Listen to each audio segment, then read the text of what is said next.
إن الحمد لله نحمده ونستعينه ونستغفره ونعوذ بالله من شرور أنفسنا ومن سيئات أعمالنا من يهده الله فلا مضل له ومن يضلل فلا هادي له وأشهد أن لا إله إلا الله وحده لا شريك له وأشهد أن محمدا عبده ورسوله أما بعد.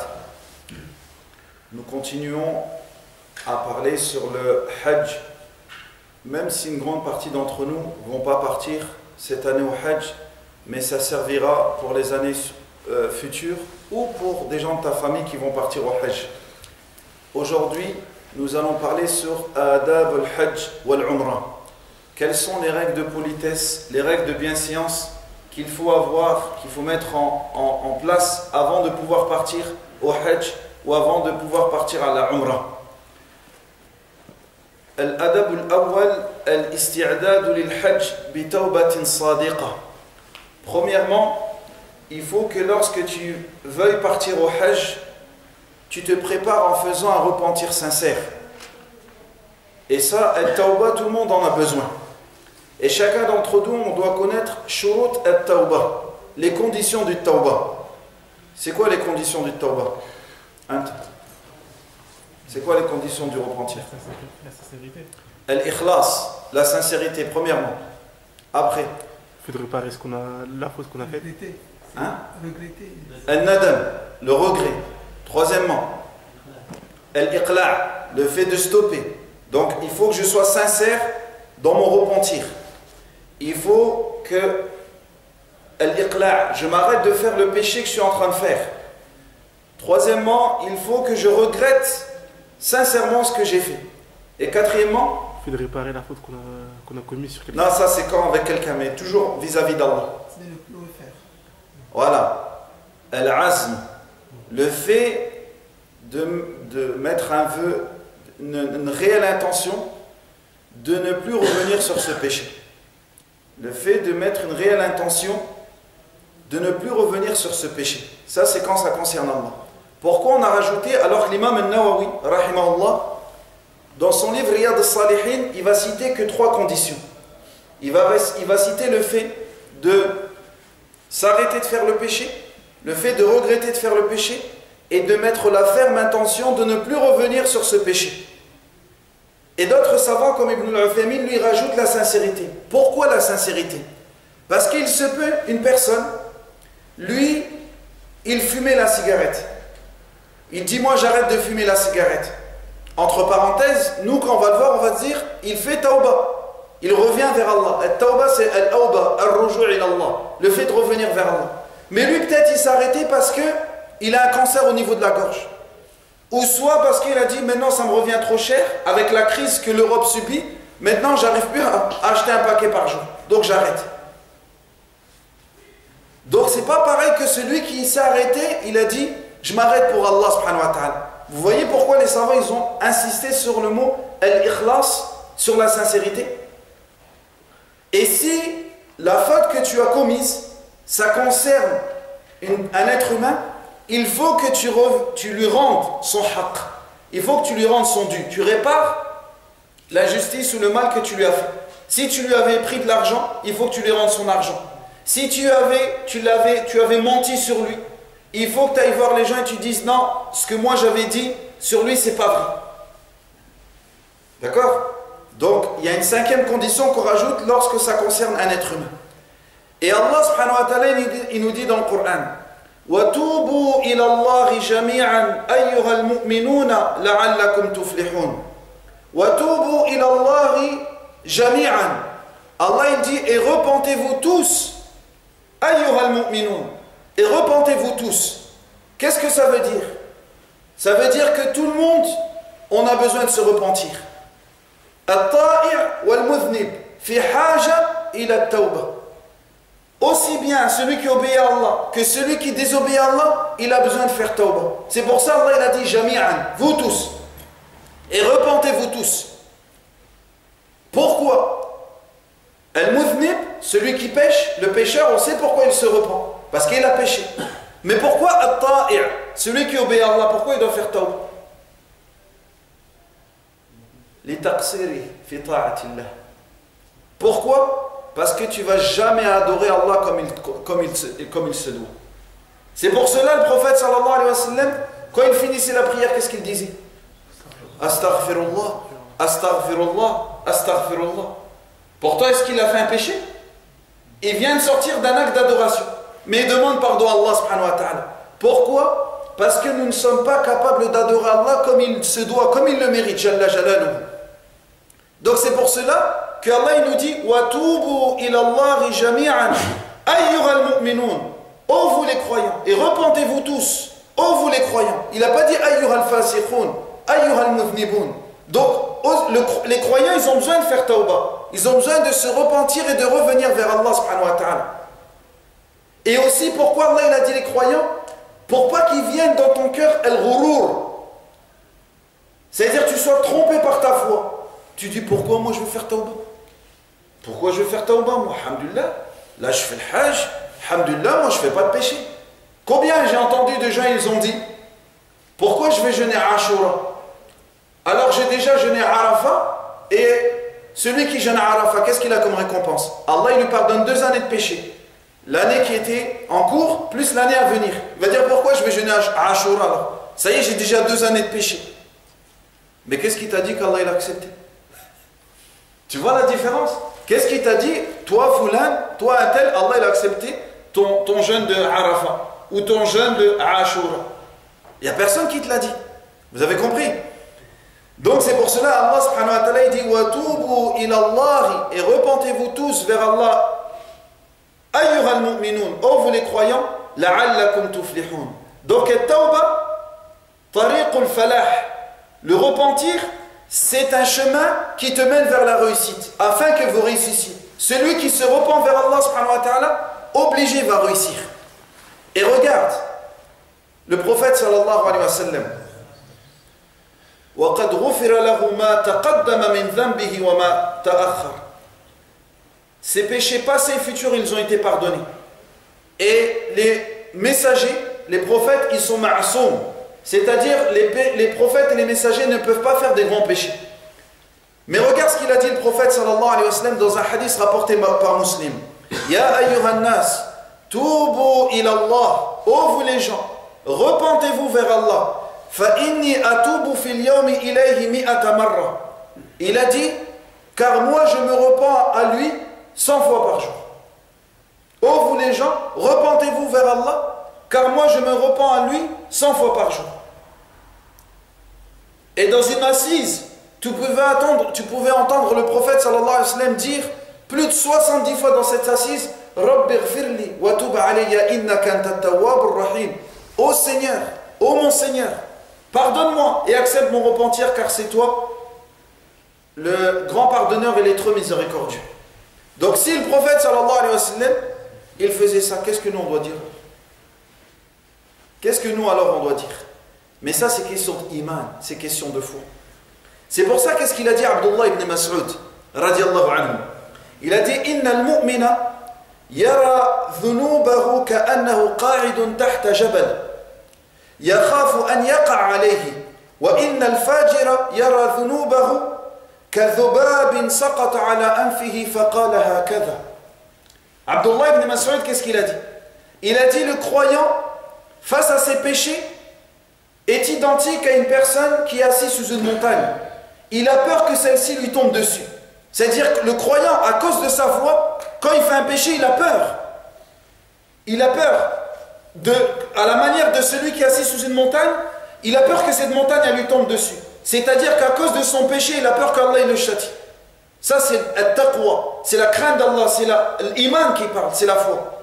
Wa inna al-fajir, alors que le dévergondé, le pervers, celui que sa foi elle est faible, yara dhunubahu kadhubabin, il voit ses péchés comme une mouche qui s'est installée sur son nez, il fait comme ça, c'est rien. Non, c'est rien. J'ai rien fait de grave. Toujours les gens disent, c'est rien ça. Donc c'est en fonction de la foi. Donc si maintenant, moi j'ai mis l'intention de partir au Hajj, ou j'ai mis l'intention de partir à la Umrah, avant de partir là en l'occurrence pour le Hajj, il faut que la personne elle se repente sincèrement. C'est-à-dire si c'est un fumeur de cigarettes, vous savez tous la cigarette c'est haram. il faut que cette personne elle mette l'intention sincère d'arrêter la cigarette. Et il s'est dit, moi j'arrête.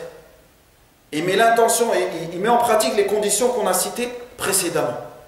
Une personne, si tu avais causé du tort aux gens, répare ce tort-là maintenant. C'est-à-dire si tu as des gens, ils ont des droits sur toi, rends-leur leur dû maintenant, avant de partir à la Mecque. Mets une bonne intention. Mets une bonne intention dès maintenant, avec un repentir sincère. Donc ça, c'est la première chose avant de partir au Hajj. Faire une vraie tawbah. C'est-à-dire que, comme on dit nous tous, partir au Hajj, c'est le voyage de notre vie. Donc les grands péchés que je faisais, il ne faut pas que je dise, ces péchés-là, c'est momentané. C'est-à-dire, je les arrête pour le temps de partir au Hajj, après je reviens dessus. Comme certaines femmes, qu'est-ce qu'elles font? Il y a des femmes, avant de partir au Hajj, elles disent à leurs enfants, et j'en ai connu, elles disent à leurs enfants, bon là, je vais partir au Hajj, pendant que je ne suis pas là, enregistre-moi tous les épisodes des Feux de l'amour. Je veux dire, elle est partie au Hajj. Je n'ai pas dit son Hajj n'est pas accepté, attention. Mais je veux dire, quelqu'un qui est parti pour se laver de ses péchés. Comment avant de partir, même tu as déjà l'intention de refaire des péchés? Tu vois? Les Feux de l'amour, tu ne vas pas me dire, ça, ni dans le dunya, ni dans l'akhira, ça te sert. Tu vois? Donc, la première chose, le premier adab, c'est tawbatun sadiqa, un repentir sincère. Deuxièmement, raddul madhalim, réparer les injustices que j'ai faites. Avant de partir, il faut que je repare les injustices, que ce soit avec des membres de ma famille, que ce soit avec les musulmans ou les musulmanes. Il faut que je répare ces injustices. Pourquoi? Parce que le prophète sallallahu alayhi wa sallam a dit al-dhulmu dhulumatun yawm al-qiyamah. L'injustice est source de ténèbres le jour de la résurrection. L'injustice est source de ténèbres le jour de la résurrection. Al-dhulmu dhulumatun yawm al-qiyamah, le jour de la résurrection. Yawma yafirru al-mar'u min akhi wa ummihi wa abihi wa sahibatihi wa banihi. Likulli imri'in minhum yawma idhin sha'nun yughni. Ce jour-là, la personne fuira son frère, sa mère, son père, sa femme, ses enfants. C'est un jour terrible. Donc celui qui a fait des injustices sur terre et ne les a pas réparées, le jour de la résurrection, ce sera des ténèbres. Et les gens prendront de ses bonnes actions. Et s'il n'a plus assez de bonnes actions, les gens lui donneront leur péché. Et il rentrera en enfer à cause de cela. Donc il faut réparer nos injustices. Pour ceux qui vont partir au Hajj, avant même de partir. Donc ça, c'est la deuxième chose. Donc première chose, on a dit quoi? Repentir sincère. Un repentir sincère. Deuxièmement, réparer nos injustices. Et Allah subhanahu wa ta'ala dit dans un hadith qudsi, Ya ibadi, inni harramtu dhulma ala nafsi, wa ja'altuhu baynakum muharrama, fala tadhalamu.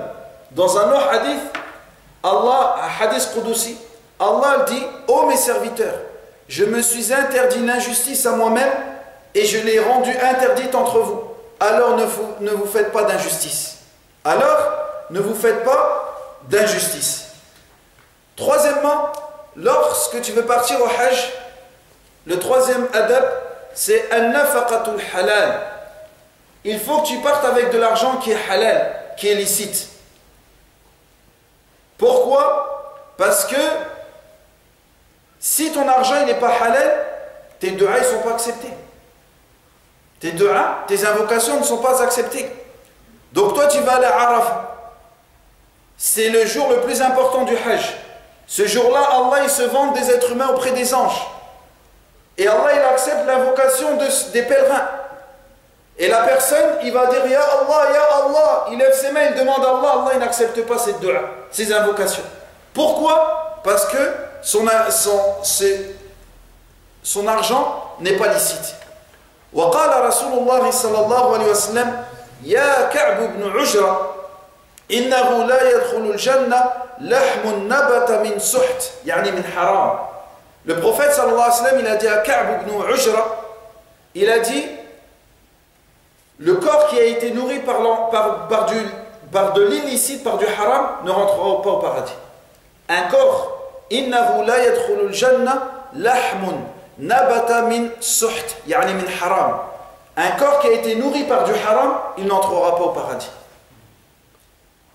Et qu'est-ce qu'il nous a dit le prophète sallallahu alayhi wa sallam dans un hadith? قال صلى الله عليه وسلم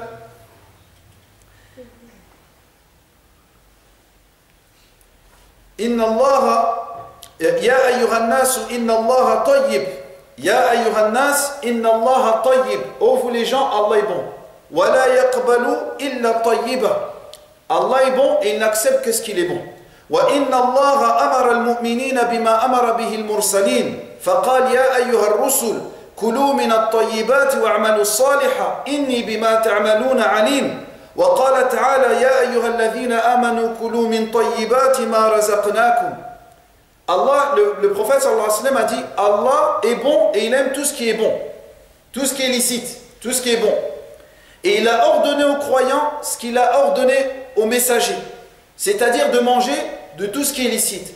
Allah il a dit aux messagers Ya ayyuhar rusul, ô vous les messagers, kulu min at-tayyibat, mangez des produits licites, de ce qui est licite. Halal. Kulu min at-tayyibat wa'malu as-salihat, et faites les bonnes actions. Inni bima ta'maluna alim, car je suis omniscient de ce que vous faites. Je sais tout ce que vous faites. Et Allah il a dit aux croyants Ya ayyuhalladhina amanu kulu min tayyibati ma razaqnakum. Ô vous les croyants, mangez des choses licites que nous vous avons octroyées, que nous vous avons attribuées. Ensuite le prophète sallallahu alayhi wa sallam, il va citer un exemple. ثم ذكر صلى الله عليه وسلم الرجل يطيل السفر, un homme qui fait un long voyage. Et le prophète sallallahu alayhi wa sallam, dans un autre hadith, il a dit que l'invocation du voyageur, da'watu al-musafir la turad, l'invocation du voyageur elle n'est pas rejetée. Donc lui normalement déjà il est en voyage, d'entrer son invocation à l'exaucer. Donc الرجل يطيل السفر أشعث أغبر يمد يديه إلى السماء يا ربي يا ربي ومطعمه حرام ومشربه حرام وملبسه حرام وغذي بالحرام فأنى يستجاب له. Cet homme-là, il a fait un long voyage. Ses cheveux sont ébouriffés, poussiéreux. Il lève ses mains vers le ciel. Et Allah, il a honte que si tu lèves tes mains vers le ciel, tu dis « Oh Allah, Allah, il te rend tes mains vides. Allah, il t'accepte. » Donc lui, il a toutes les conditions pour que son invocation elle soit acceptée. Mais qu'est-ce qu'il a précisé le prophète sallallahu alayhi wa sallam? Sa nourriture, sa boisson, ses vêtements, même sa monture, tout est illicite, tout est haram. Alors comment Allah il va accepter son invocation? Donc quand tu vas partir au Hajj, il ne faut pas qu'il y ait un centime qui soit douteux. Tu dis ouais, je pense qu'il y a un peu de riba, il y a un peu des intérêts, mais je ne sais plus. Et tu pars comme ça. Tu dis ouais, de toute façon, Allah, inna Allah ghafur rahim. Allah il est grand pardonneur, très miséricordieux. Non, ça ne marche pas comme ça. Donc il faut que tu fasses bien attention que ton argent il soit licite. Ça c'est le troisième point. Quatrième point, al-ikhlasu fil hajj. Il faut que tu sois sincère quand tu vas partir au hajj. C'est-à-dire avant de partir, quand tu te prépares et même quand tu reviens du hajj. Et les savants, qu'est-ce qu'ils disent? C'est quoi l'ikhlas? La sincérité quand tu vas partir au hajj? Nisyanu nadhari nas nisyanu nadhar ila al-khalq bidawami nadhar ila Allah. Oubliez le regard des gens et pensez que c'est Allah subhanahu wa ta'ala qui te voit. Quand tu vas faire le hajj, tu le fais sincèrement pour Allah subhanahu wa ta'ala. Qul inna salati wa nusuki wa mahyaya wa mamati lillahi rabbil alamin. La sharika lahu wa bidhalika umirt wa ana awwalul muslimin. Dis, ma prière, mérite, ma vie, ma mort sont uniquement pour Allah sans rien lui associer. Donc mérite, ils sont pour Allah. Ce que tu vas faire le hajj c'est pour Allah. Donc pourquoi tu vas faire un ikram avant de partir au hajj? Et ça c'est une mauvaise coutume que les gens ils ont mis en place. Pourquoi tu fais un ikram? Les gens disent ouais c'est pour dire salam aux gens. Non, c'est juste pour que les gens ils savent que tu vas partir au hajj. Tu vois? On va dire allez on laisse passer ça. Un exemple. Pourquoi quand tu reviens, et ça c'est une coutume, bon, comme aujourd'hui je suis en mode gentil, je ne vais pas citer qui fait ça. Mais il y en a même, les gens quand ils reviennent du hajj, ils gardent, les gens quand ils viennent le visiter, ils gardent son ihram. Le vêtement blanc, ils le mettent. Comme ça les gens ils savent. Et regarde, comme je l'ai cité déjà dans le khutbah, jusqu'à où les gens ils vont. Quand c'est Arafat, il prend son téléphone, Wallah billah alek, tu as dépensé 4500 €, 5000 € pour faire de ria, pour faire de l'ostentation ou du soma. Les gens ils l'appellent, ils disent ah, mon frère, tu sais je suis où là? Tu sais je suis où là? Je suis à Arafat. Ouah, trop bien, il fait chaud. Tu vois? Au moins, au pire des cas, même si tu fais pas ça pour ostentation, mais tu perds ton temps, mon frère. Tu as fait tous ces kilomètres, tu as laissé ta famille, tu as dépensé presque 5000 euros. Tu es parti dans un pays, peut-être que le climat il ne te convient pas. Rien que pour perdre ton temps à téléphoner pour dire ouais, je suis au Hajj. Ou t'en as quand il est à Arafat, ou comme je vous ai dit, il est à Arafat, ou il est devant le Kaaba, il tape ses pauses. Tu dis prends-moi en photo. Et il y en a, il faut Bilani, il fait dua. Il fait comme ça. Et après l'autre, il prend en photo. Dès qu'il arrive chez lui, il met ça dans un cadre, il est chez lui. Et quand les gens ils viennent l'inviter, il dit Masha'Allah, Wallah le Hajj cette année, oh, mon cœur il a tremblé. Tu vois? Tout ça c'est kadib, tu vois? Tout ça c'est du mensonge. Tu vois? Quelqu'un, le prophète sallam, il a dit la dua c'est un acte d'adoration. Est-ce que quand tu viens faire la prière, tu dis à des gens qui te filment ou qui te prennent en photo comme ça, tu accroches ça chez toi? Pourquoi il n'y a personne qui fait ça? Pourquoi on fait ça avec le Hajj? Donc nous, il faut pas ouvrir la porte à Shaitan pour qu'il joue avec nous. Shaitan, il va jouer avec toi. Tu dis, tu fais un ikram quand tu reviens. Et il y en a encore pire. Quand il revient du Hajj, c'est pas il a compris, il a fait tauba, maintenant il va venir à la mosquée. Non, pendant 3 jours, 2 jours. Ça aussi c'est connu vers le nord de l'Afrique. 2 jours, 3 jours, il ne bouge pas de chez lui. Il reçoit, il fait l'istiqbal, il reçoit les gens. Il leur donne du zamzam, il leur donne des dates. Là, viens à la mosquée, celui qui veut du zamzam. Soit il va le chercher lui-même, ou soit il ne part pas dans l'heure de la salat quand même. وقال صلى الله عليه وسلم إنما الأعمال بالنيات وإنما لكل امرئ ما نوى فمن كانت هجرته إلى الله ورسوله فهجرته إلى الله ورسوله ومن كانت هجرته لدنيا يصيبها أو امرأة ينكحها فهجرته إلى ما هاجر إليه. Le prophète sallallahu alayhi wa sallam nous dit dans un hadith rapporté par Al-Bukhari Muslim, les actes ne valent que par les intentions. Et chacun a pour lui ce qu'il a eu réellement l'intention de faire. Celui qui émigre pour Allah et son messager, son émigration est pour Allah et son messager. Il aura la récompense pour l'intention pour laquelle il a émigré. Mais celui qui émigre pour les biens de ce bas monde ou pour une femme à épouser, alors il sera rétribué son intention. وقال صلى الله عليه وسلم من سمع سمع الله به ومن يرائي الله يرائي به. Dans un hadith rapporté aussi par Al-Bukhari Muslim, il dit, le prophète sallallahu alayhi wa sallam, il dit, celui qui prononce une parole afin de se faire entendre des gens, Allah le montrera sous sa vraie image. Celui qui fait des actes, prière, hajj, peu importe, pour se faire montrer des gens, Allah le fera montrer sa vraie image aux gens. Allah il va te dévoiler. Si toi tu fais pour les gens au début ils vont voir que tu es un homme pieux, parce qu'on juge par rapport à l'apparence. Mais avant de mourir, Allah il va t'afficher, il va montrer ta vraie image. Yafdahuk. Allah il va t'afficher, il va montrer ta vraie image. Comme quoi tu n'étais pas sincère envers lui. Et une fois, il y a un homme, il a posé la question au prophète sallallahu alayhi wa sallam. فقال رجل لرسول الله صلى الله عليه وسلم أرأيت رجلا غزا يلتمس الأجر والذكر ما له. Il y a un homme, il a demandé au prophète sallallahu alayhi wa sallam, vois-tu si un homme, il combat, le ghazwa, il recherche la récompense divine, la récompense d'Allah, mais en même temps il recherche pour que les gens ils parlent de lui. Qu'est-ce qu'il a comme récompense? فقال صلى الله عليه وسلم لا شيء له, il n'a rien. فأعادها 3 مرات فقال يقول له رسول الله صلى الله عليه وسلم لا شيء له ثم قال صلى الله عليه وسلم إن الله لا يقبل من العمل إلا ما كان له خالصا وابتغي به وجهه. Le prophète sallallahu alayhi wa sallam, à 3 reprises, il a dit, il n'a aucune récompense. Ensuite, il a dit, Allah n'accepte des actions que celles qui sont faites sincèrement pour lui et à travers lesquelles on recherche sa face.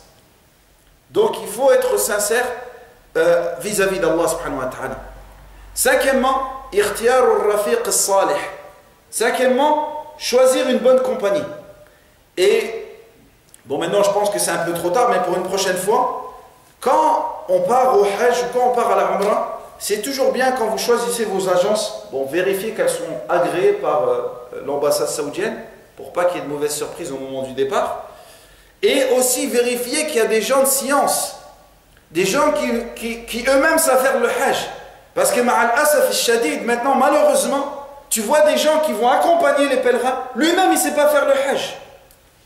Lui-même, il ne sait pas faire le hajj. Et il prend des gens. Donc c'est devenu, malheureusement pour certains, c'est devenu du commerce, c'est devenu un business. Donc il faut toujours, normalement, dans un groupe, il y a au moins une personne qui sera expliquée aux gens. Donc nous, quand on va chercher, c'est vrai que la plupart d'entre nous, on regarde souvent par rapport au prix, il n'y a pas de mal à ça, mais il faut toujours vérifier, il y a quelqu'un aussi, que si j'ai des questions, un exemple, que je puisse me retourner vers cette personne. Parce que si tu es là-bas, tu as fait une erreur, un exemple dans le hajj, et tu vas aller voir le responsable, tu vas dire, oh, le hajj, comment je fais un exemple, j'ai passé le miqat, j'ai oublié de mettre l'intention, j'ai oublié de me mettre en état d'ihram, comment je fais? Lui, qu'est-ce qu'il va te dire? Comment il fait? La personne, il a passé le miqat, il a oublié de dire labbaik Allahumma bi umra ou bi hajj, qu'est-ce qu'il fait maintenant? Si le responsable, il ne connaît pas, qu'est-ce qu'il va dire? L'autre, il va dire, oh, je ne sais pas. Attends, on va aller demander au savant quand on arrive à la Mecque. Ya salam. Tu vois? Donc c'est pour cela, il faut toujours être bien accompagné. Et le prophète sallallahu alayhi wa sallam a dit, Ar-rajulu ala dini khalili, falyanzur ahadukum man yukhalil, wa fi riwaya, falyanzur ahadukum man yukhalit. Le prophète sallallahu alayhi wa sallam a dit, la personne a la religion de son compagnon. Que l'un d'entre vous prenne garde qui il prend comme compagnon. Et dans une autre variante rapportée par l'imam Ahmed, qu'il prenne garde avec qui il se mélange. Et aussi, mais ça tu ne peux pas vraiment le choisir, mais les chambres au moins, tu peux choisir où. Parce que quelquefois, tu vas partir avec des gens, les gens malheureusement, il y a des gens, ils manquent d'éducation. Ça veut dire que lui, quelquefois, à longueur de journée, tu vas être dans la chambre, un exemple. Tu reviens de la mosquée, on a dit, c'est combien la prière? 100 000 à la Mecque. Tu reviens de la mosquée, lui, toute la soirée, il parle sur un thème. Il va traiter l'imam, il va traiter les saoudiens, il va traiter les savants, et toi, tu es là, tu écoutes. Tu dis. Donc lui, c'est pas un bon compagnon. Lui, c'est pas un bon compagnon. Faut faire attention, il y a des gens, c'est des langues de vipères. Wallah, c'est des langues de vipères. Quelquefois, il vient pour faire un acte d'adoration, tellement il n'a rien à faire. Il parle sur les gens. Quelquefois, même à la mosquée. Wallah, une fois, dans cette mosquée, je fais 2 rak'at. Excusez-moi, moi, quelquefois, j'aime bien dire les choses pour pas que les autres, ils le fassent aussi. Je suis en train de faire 2 rak'at. Il y a une personne, il est parti voir une autre personne. Bon, vous savez, les gens ici, en plus, quand il parle, il n'est pas discret. Il parle, il dit, regarde l'autre là, comment il s'est habillé. Parce que le frère, il avait mis un châle. Vous voyez les châles comme ils mettent dans le Cham ou dans le Hijaz. Oh non, c'est abusé. Pourquoi il ne met pas qu'une seule taqi? Je veux dire, pourquoi tu dis ça? À quoi ça t'a servi? Tu vois? Et ça, c'est des gens, tu vois, miskin, tu vois, parce que peut-être toute sa vie, il l'a passé dans le café. Juste il y a un mois ou un an, il a fait tauba. Donc, ils ont gardé leurs habitudes de parler sur les gens, comme des concierges. Donc, nous, il faut faire attention. Quand tu es là-bas, c'est pas toute ta soirée, tu passes à parler sur les gens. Ah, t'as vu un tel? Ah, t'as vu Foulin? Ah, lui, ah, t'as vu, lui, il a un tatouage. Et après, il a un tatouage. Toi, tu sais pas comment, peut-être il a fait tauba, il est revenu, peut-être il n'était pas musulman avant, peu importe. Mais toi, passe pas ton temps avec des gens qui vont te faire perdre ton temps. Parce que sinon, eux, ils vont avoir un impact sur toi. Après, toi aussi, tu parles avec eux sur les gens et tu perds tous tes hasanat. Ou quelquefois, après, tu vas t'énerver. Et subhanallah, le prophète sallallahu alayhi wa sallam, il a dit dans notre hadith, La tusahib illa mu'mina. La tusahib illa mu'mina. Ne t'y accompagne qu'un croyant. Et les savants ils disent pourquoi? Le prophète sallallahu alayhi wa sallam il a dit La tusahib illa mu'mina. Ne t'y accompagne qu'un croyant. Pourquoi? Parce que le croyant, al-mu'min da'iman yanfa'uk. Le croyant toujours il va t'être utile. Quand il est avec toi, il va t'encourager à faire le bien. Quand il est avec toi, il va t'encourager à faire le bien. Et s'il te voit faire un mal, il va te donner une nasiha. Il va te dire non mon frère, c'est pas comme ça qu'il faut faire. Il va te donner une nasiha. Et si tu n'es pas là, il ne va pas parler sur toi. Mais si son iman il est faible, ou c'est pas un croyant, quand il est à côté de toi, il ne va pas t'appeler vers le bien, il va t'appeler vers le mal. Et quand tu n'es pas là, il va parler derrière ton dos. Il va dire ah Foulan, ah lui, hein, toujours il parle derrière ton dos. La tusahib illa mu'mina. Wa la ya'kul ta'amaka illa taqi. Et que ne participe à ton repas qu'une personne pieuse. Pourquoi une personne pieuse? Quand tu vas lui ramener la nourriture, s'il y a beaucoup, il va remercier. Yashkuruk, il va remercier. S'il n'y a pas beaucoup, yasturuk, il va rien dire, il va cacher. Alors que celui qui n'a pas la taqwa Allah, quand tu lui ramènes beaucoup de nourriture, alhamdulillah, Allah t'a donné, il y aura plusieurs plats, yahsuduk, il va te jalouser. Et s'il n'y a pas beaucoup, yafdahuk, derrière toi il va parler. Il va dire, oh chez lui, oh, c'est un crevard. Il va dire, oh lui, je ne sais même pas si la viande n'était même pas cuite. Je ne sais même pas s'il achète halal. Une fois, je l'ai vu à Lidl, il a acheté, tu vois, il va commencer à mentir, etc. Donc le prophète sallallahu a dit, ne t'y accompagne qu'un croyant et que ne mange ton repas qu'une personne pieuse. Sadisan, sixièmement, avant de partir au Hajj, et même pour chacun d'entre nous, kitabatul wasiyya. Il faut faire ton testament. Si un exemple, avant de partir, tu as des dettes, tu le notes. Tu notes, voilà, je dois de l'argent à Foulan ou je dois de l'argent à Illan. Pourquoi? Parce que si toi tu meurs là-bas, ta famille, ils doivent payer tes dettes. Parce que si on n'a pas payé tes dettes, il n'y a personne pour payer tes dettes, eh bien, comme il a dit le prophète sallallahu alayhi wa sallam, Nafsul mu'min mu'allaqatun bidaynihi hatta yuqda anhu. Rawahu Ahmed wa Tirmidhi. L'imam Ahmed et l'imam Tirmidhi rapportent ce hadith. Le prophète sallallahu alayhi wa sallam a dit, l'âme du croyant est suspendue à sa dette. C'est-à-dire, il ne peut pas encore rentrer au paradis jusqu'à ce qu'elle soit payée. Donc, si toi tu as des dettes, il faut que quelqu'un se porte garant qui va payer ta dette. Et une fois même, dans un hadith, Jabir rapporte, قال جابر رضي الله عنه توفي رجل فغسلناه وكفناه وحنطناه ثم أتينا به رسول الله صلى الله عليه وسلم ليصلي عليه فقلنا تصلي عليه فخطأ صلى الله عليه وسلم خطوة ثم قال عليه دين. Jabir radiallahu anhu, il a dit, on a ramené un homme qui était mort après l'avoir lavé, après l'avoir mis en linceul, après l'avoir embaumé. Nous l'avons ramené au messager d'Allah sallallahu alayhi wa sallam afin qu'il prie dessus. Et lorsque le prophète sallallahu alayhi wa sallam s'est avancé pour prier dessus, certains compagnons ont dit, vas-tu prier sur lui? Et le prophète sallallahu alayhi wa sallam il a reculé. Il a dit, est-ce qu'il a des dettes? Parce que quand une personne avait des dettes, le prophète sallallahu alayhi wa sallam il ne priait pas sur lui. Il mettait quelqu'un pour qu'il prie sur lui. D'accord? Il a dit, est-ce qu'il a des dettes? Qulna dinaran. Il a dit, on lui a dit, il a 2 dinars de dettes. Fansarafa fatahammalaha Abu Qatada. Et le prophète sallallahu alayhi wa sallam, après il est parti, et Abu Qatada il a dit, moi je vais payer sa dette. فأتيناه فقال أبو قتادة الديناران علي فقال صلى الله عليه وسلم قد أوفي حق الغريم وبرأ منهما الميت. Abu Qatada il est parti voir le prophète sallallahu alayhi wa sallam, il a dit, c'est moi qui va régler sa dette. Et ensuite le prophète sallallahu alayhi wa sallam a dit, le droit du créancier, c'est-à-dire celui qui a prêté cet argent-là, elle a été réparée. Et maintenant le mort il est innocenté. Il a posé la question, est-ce que le droit du créancier a été réparé? Est-ce que le mort est innocenté?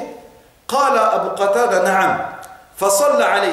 Quand il a dit oui, le prophète sallallahu alayhi wa sallam ensuite il a prié sur lui. Faqala ba'da dhalika biyawm. Le lendemain, qu'est-ce qu'il a dit le prophète sallallahu alayhi wa sallam? Ma fa'ala ad-dinaran. Est-ce que, entre parenthèses, si tu traduis mot à mot, qu'est-ce qu'ont fait les 2 dinars? Mais tu vas te dire, est-ce que les 2 dinars ont été payés? Qultu, yani Abu Qatada il a dit, innama mata ams, il est mort hier au messager d'Allah. Faqala yani Jabir, fa'ada ilayhi min al-ghad. Le lendemain, c'est-à-dire 2 jours après, le prophète sallallahu alayhi wa sallam il est revenu le voir. Faqala qad qadaytuhuma. Est-ce que vous avez réglé la dette? فقال صلى الله قد قضيتهما. C'est Abu Qatada qui dit ça. J'ai réglé la dette. فقال صلى الله عليه وسلم الآن قد بردت جلدته. Maintenant l'âme elle est soulagée. Maintenant il est tranquille. Donc si toi tu as des dettes, il faut que tu le notes. Et normalement tu n'as pas le droit de dormir sans que tu aies noté ton testament. Un exemple, je dois de l'argent à Foulan ou Illan. Parce qu'imagine, tu meurs ce soir. Il n'y a personne qui sait que tu as des dettes. Normalement, la première chose qu'on doit faire avant même de te laver, c'est de savoir si tu as des dettes. Avant même de t'enterrer, on doit savoir si tu as des dettes. Parce qu'on va t'enterrer, tu as des dettes. C'est des problèmes pour toi dans la tombe. Donc c'est pour cela qu'on doit réparer nos dettes ou au moins les noter avant de pouvoir faire le pèlerinage. Septièmement, ta'allumu fiqh al-hajj. Septièmement, il faut apprendre à faire le hajj. Avant même de partir, c'est bien d'apprendre à faire le hajj. Vous avez remarqué que pendant 2 discours du vendredi, j'ai parlé sur le hajj. Et demain, je vais montrer de façon pratique comment on fait le hajj, comment on met l'ihram, comment on tourne autour du Kaaba, etc. Mais nous, il faut apprendre à faire le hajj. Et dernièrement, concernant toujours la Mecque, kathratu salati fi al-masjid al-haram. Il faut faire beaucoup de prières à la mosquée de la Mecque. Car le prophète sallallahu alayhi wa sallam nous a dit salatun fi masjidi afdalu min alfi salatin fi ma siwahu illa al-masjid al-haram wa salatun fi masjid al-haram afdalu min mi'ati alfi salatin fi ma siwahu. Dans un hadith, le prophète sallallahu alayhi wa sallam a dit une prière accomplie dans ma mosquée vaut mieux que 1000 prières accomplies dans une autre mosquée, sauf dans la mosquée sacrée, c'est-à-dire à la Mecque. Et une prière faite à la mosquée de la Mecque est mieux que 100 000 prières accomplies dans un autre endroit. Donc celui qui va à la Mecque, il faut qu'il multiplie les prières, à la Mecque. On va finir avec 5 points. Lorsque la personne elle va à la Médine, qu'est-ce qu'il doit faire à Médine? Parce qu'il y a des gens, quelquefois ils vont faire des choses qui ne servent à rien. Donc quand tu vas à la Médine, premièrement, il faut beaucoup faire la prière à la mosquée du prophète sallallahu alayhi wa sallam. Kathratu salat fi masjidin nabi sallallahu alayhi wa sallam. Faire beaucoup de prières dans la mosquée du prophète sallallahu alayhi wa sallam. Wa qala sallallahu alayhi wa sallam la tushaddu ar-rihal illa ila thalathati masajid al-masjid al-haram wa masjid al-rasul wa masjid al-aqsa. Le prophète sallallahu alayhi wa sallam a dit ne sanglez vos montures, c'est-à-dire ne préparez vos bagages pour aller visiter des mosquées que pour 3 mosquées. La mosquée sacrée, la mosquée du messager à Médine et la mosquée Al-Aqsa qui se trouve à Jérusalem. Voilà les 3 mosquées où on prépare nos bagages, on va dire, pour aller visiter ces mosquées-là. Et je vous ai dit, une prière faite dans la mosquée du prophète sallallahu alayhi wa sallam, elle est supérieure elle équivaut à 1000 prières comparées à une autre mosquée, sauf à la mosquée sacrée. Deuxièmement, il y aura la visite des cimetières. Ziyaratu shuhada Uhud wal Baqi'. Visiter les martyrs du cimetière Uhud et le cimetière qui est à Baqi'. Le cimetière qui est à Baqi', il est juste à côté de la mosquée du prophète sallallahu alayhi wa sallam. Et nous, il n'y a rien de spécial à faire. Et nous, il ne faut pas faire comme le font certains ignorants. On ramasse la terre et je le mets dans ma poche et ouais, je vais le ramener à Dunkerque ou je vais le ramener dans l'endroit où j'habite. Non, tu n'as rien à faire. Juste, tu vas faire la dua que tu fais. Déjà, premièrement, pourquoi on visite les cimetières? Pour se rappeler de la mort. Pour se rappeler de la mort. Le prophète sallallahu alayhi wa sallam a dit Zourul qubur fa innaha tudhakkiru al-maut. Visitez les cimetières car cette visite-là vous rappelle la mort. Et aussi, tu vas les saluer. Assalamu alaykum ahla ad-diyari min al-mu'minina wal-muslimin wa inna insha'Allah bikum lahiqun nas'alullahu lana wa lakum al-afi. Il n'y a que ça à dire. D'accord? Donc nous, il n'y a pas de choses spéciales. Et tu ne vas pas reconnaître, pas dire, ouais, ça c'est peut-être la tombe de Fatima ou la tombe de... Non. Toi, tu vas, au moment, de façon générale, tu fais cette invocation. Et malheureusement, tu verras, Ar-Rawafid, les chiites là-bas, eux, ils vont adorer, ils vont pour faire des prières, ils font des chants là au cimetière. Subhanallah, parmi un savant, qu'est-ce qu'il a dit? Il a dit, quelle est la différence entre les hindous, ceux qui pratiquent la religion hindouiste? Mal farqu bayna al-hindus wa ar-rawafid. Il a dit, quelle est la différence entre les hindous, ceux qui, pas les indiens, je ne parle pas des indiens qui vivent en Inde, et ceux qui pratiquent la religion hindouiste, les hindous et ar-rawafid, les chiites. Il a dit, les hindous, il a dit, ce sont des êtres humains qui adorent la vache. Il a dit, Bashar, et les hindous, Bashar ya'bud al-baqar. Et il a dit, alors que Rafida, Baqarun ya'bud al-bashar. Il a dit alors que Al-Rafidi, le chiite, il a dit c'est une vache qui adore un être humain.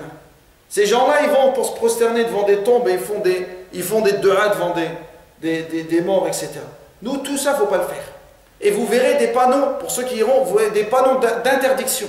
Parce qu'il y a des gens, ils se collent quand ils vont voir Shuhada Uhud. Et même aussi, ce n'est pas un spectacle. Il ne faut pas que toi, tu viens et tu filmes, subhanallah al-azim. Tu vois? Si un exemple, ton père ou ta mère, elle meurt, t'aimerais quelqu'un, il filme, il te hack, etc., il se met comme ça, il tape les postes devant la tombe à ton père ou ta mère. Je veux dire, c'est un manque de respect, ça. Donc nous, on va, on fait du'a salam. D'accord? Donc la du'a, vous la retrouvez dans la citadelle du musulman. Il y a une autre visite aussi qui est bien de faire, Masjid Quba. قال صلى الله عليه وسلم من تطهر في بيته ثم أتى مسجد قباء فصلى فيه صلاة كان له كأجر عمره. Le prophète sallallahu alayhi wa sallam a dit celui qui fait ses ablutions chez lui, donc celui qui fait ses ablutions en l'occurrence à l'hôtel, ensuite va à la mosquée Quba, il y fait 2 unités de prière, il a la récompense comme s'il a fait une umrah. Et je vous ai déjà dit, le prophète sallallahu alayhi wa sallam, il allait à Masjid Quba, comme il l'a dit Ibn Umar, كان رسول الله صلى الله عليه وسلم يأتي مسجد قباء راكبا وماشيا فيصلي فيه ركعتين. Le prophète sallallahu alayhi wa sallam allait à la mosquée Quba, que ce soit à pied, il a déjà été à pied, il a déjà été en monture. Et si tu peux aller le samedi, c'est bien. Le prophète il avait l'habitude d'aller le samedi à la mosquée Quba. Donc tu vas là-bas et tu fais 2 unités de prière. Et aussi, il y a, par rapport aux visites, il n'y a que ça. La mosquée du prophète, sallallahu alayhi wa sallam, la mosquée Quba. Après, c'est vrai que les guides, ils vont vous ramener à Masjid Qiblaten, etc. Mais il n'y a aucune récompense à prier là-bas. C'est juste par curiosité, peut-être tu vas aller là-bas. Mais il n'y a aucune récompense d'aller là-bas. C'est la mosquée qui, durant une prière, ils ont prié dans 2 qiblas différentes. Parce que à l'époque du prophète, sallallahu alayhi wa sallam, vous savez que la qibla, elle a changé. C'est pas tout le monde qui prie dans la mosquée du prophète, sallallahu alayhi wa sallam. Donc il y en a, ils ont prié dans une autre mosquée. Il y avait un compagnon qui avait prié avec le prophète sallallahu alayhi wa sallam. Quand il est rentré, il les a vus qu'ils étaient encore en prière. Et il priait toujours vers Bayt al-Maqdis, vers Jérusalem. Et il leur a dit, la qibla elle a changé. Et pendant la prière, ils ont changé de direction. Donc ils ont dit, c'est pour ça qu'ils l'appellent Masjid Qiblatain, la mosquée aux 2 directions. Dernièrement, عدم رفع الصوت بالدعاء في مسجد رسول الله صلى الله عليه وسلم. Ou avant-dernièrement, le fait, il ne faut pas élever la voix dans la mosquée du prophète sallallahu alayhi wa sallam. Parce que de son vivant, comme lorsqu'il est mort, parce que le prophète sallallahu alayhi wa sallam, son corps il est intact. Et le prophète sallallahu alayhi wa sallam, il est enterré dans la maison d'Aïcha. Et la maison d'Aïcha, elle est collée avec la mosquée. Et Allah il dit, Ya ayyuhalladhina amanu, la tarfa'u aswatakum fawqa sawti an-nabi. Ô vous qui croyez, n'élevez pas votre voix au-dessus de celle du messager. D'accord? Donc nous, on ne doit pas élever notre voix. Qu'il soit mort ou vivant, on ne doit pas élever notre voix. Déjà dans la mosquée, tu n'as pas le droit d'élever ta voix. Alors, encore plus de respect qu'il y a le corps du prophète sallallahu alayhi wa sallam. Et dernièrement, il y a un endroit qu'on appelle Ar-Rawdatu Sharif. Ar-Rawdatu Al-Sharif. Il y a ce qu'on appelle un jardin paradisiaque qui se trouve entre le mimbar, la chaire du prophète sallallahu alayhi wa sallam, et là où il entrait, la maison de Aïcha radiallahu anha. Vous le verrez, il est différencié par un tapis. La couleur du tapis, elle n'est pas la même que dans le reste de la mosquée. Et vous verrez, c'est là où il y a le plus de monde. Donc c'est bien si toi tu peux aller faire 2 raka'at et faire dua là-bas. قال صلى الله عليه وسلم ما بين بيتي ومنبري روضة من رياض الجنة. Le prophète sallallahu alayhi wa sallam a dit entre ma maison, la maison d'Aïcha, et mon mimbar, il y a un jardin des jardins du paradis. Donc ça c'est ce qu'on appelle Ar-Rawdatu Sharif. Donc il faut aller, celui qui peut aller là-bas, et il fait dua ou il fait 2 rak'at. Et aussi, je rajoute une chose aussi, ceux qui comprennent l'arabe, ou s'ils peuvent trouver une traduction, c'est bien là-bas de profiter de s'asseoir dans les assises avec les savants. Et subhanallah, je ne pense pas que tu puisses trouver une mosquée où au mètre carré tu trouves autant de savants. Je veux dire, tu peux avoir quelquefois 2 voire 3 savants qui font un dars dans la mosquée. Ils ont le micro, etc., mais ça ne gêne pas. C'est bien organisé. Donc, s'asseoir dans ces assemblées, je veux dire, c'est encore un jardin du paradis. Donc, ceux qui ont cette opportunité de s'asseoir là, c'est bien qu'ils s'assoient. Donc, mettons ça en pratique. Demain, Inch'Allah, on va essayer entrer le Hajj. On demande à Allah subhanahu wa ta'ala qui nous facilite. Est-ce qu'il y a des questions par rapport à ça? Tafaddal. Par rapport à ce qu'on a dit. Tafaddal. Le jardin là, que vous avez dit là, Oui. entre Aïcha et Mohamed Rasoul, ce jardin il est à Médine. Oui, dans la mosquée du prophète sallallahu alayhi wa sallam. D'accord. Dans la mosquée, il y a l'appartement d'Aïcha, Oui. là où le prophète sallallahu alayhi wa sallam est enterré. Oui. Et entre le mimbar du prophète sallallahu alayhi wa sallam, il y aura une sorte de carré, un nom. Et tu vas le voir par rapport à la couleur du tapis, elle est différente. C'est ce qu'on appelle Rawdatul Sharif. Le prophète sallallahu alayhi wa sallam, il a dit c'est un jardin des jardins du paradis. Il est à Médine, dans la mosquée du prophète sallallahu alayhi wa sallam. En fait, si pour vous indiquer, tu vas voir la porte principale. Tu vas toujours tout droit comme si tu vas là où il est l'imam, là où il prie l'imam. Tu vas tomber dessus. Tu vas tomber dessus. Il sera un tout petit peu vers ta gauche. Et même c'est blindé. S'ils n'ont pas changé, c'est comme vert clair comme ça, qui vire vers le gris. S'ils n'ont pas changé. Ça vous donne envie d'aller, hein? Ah, même moi j'ai envie d'y aller là cette année. سبحانك اللهم وبحمدك اشهد ان لا اله الا انت استغفرك واتوب اليك والحمد لله رب العالمين.